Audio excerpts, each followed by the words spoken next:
Halo Sobat BMKG, kembali dalam program Bisik bicara singkat seputar cuaca. Bibit 94S masih terpantau berada di Samudra Hindia sebelah barat daya Lampung dengan kecepatan angin maksimum 20 knot dan tekanan udara minimum 1004 mbar. Mode NWP skala global menunjukkan pergerakan sistem perlahan ke arah barat daya. Potensi bibit ini untuk tumbuh menjadi siklon tropis dalam 24 jam ke depan berada dalam kategori rendah.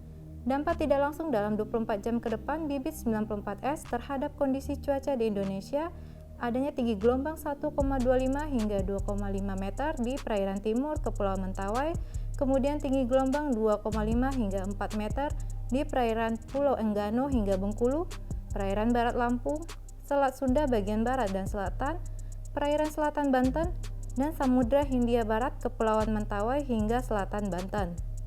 Selanjutnya terdapat bibit siklon tropis 98W terpantau di Selat Karimata sebelah barat Kalimantan Barat dengan kecepatan angin maksimum 20 knot dan tekanan udara minimum 1007 mbar.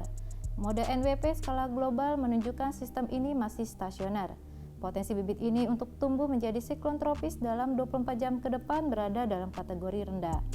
Dampak tidak langsung dalam 24 jam ke depan bibit 98W terhadap kondisi cuaca di Indonesia terdapat potensi hujan intensitas sedang hingga lebat disertai angin kencang terjadi di wilayah Kalimantan Barat, Riau, Kepulauan Riau, Jambi, Sumatera Selatan, dan Kepulauan Bangka Belitung. Dan untuk potensi tinggi gelombang lebih dari 6 meter terdapat di Laut Natuna Utara dan perairan utara Kepulauan Anambas hingga Kepulauan Natuna. Potensi tinggi gelombang 4 hingga 6 meter terdapat di perairan selatan Kepulauan Anambas hingga Kepulauan Natuna, perairan barat Kepulauan Natuna, perairan Subi hingga Serasan, dan Laut Natuna. Untuk potensi tinggi gelombang 2,5 hingga 4 meter terdapat di perairan timur Kepulauan Bintan, perairan utara Kepulauan Bangka Belitung, Selat Karimata, dan Laut Natuna. Dan yang terakhir untuk potensi tinggi gelombang 1,25 hingga 2,5 meter terdapat di perairan timur Kepulauan Batak, perairan Kepulauan Lingga, Selat Berhala, Selat Bangka bagian utara, Selat Gelasa, dan perairan barat Kalimantan.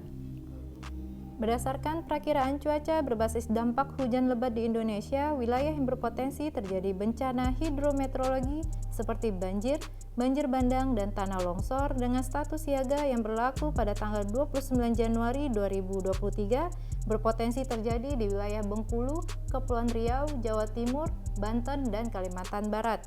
Kemudian untuk esok hari tanggal 30 Januari 2023 berpotensi terjadi di wilayah Bengkulu, Kepulauan Riau, dan Kalimantan Barat.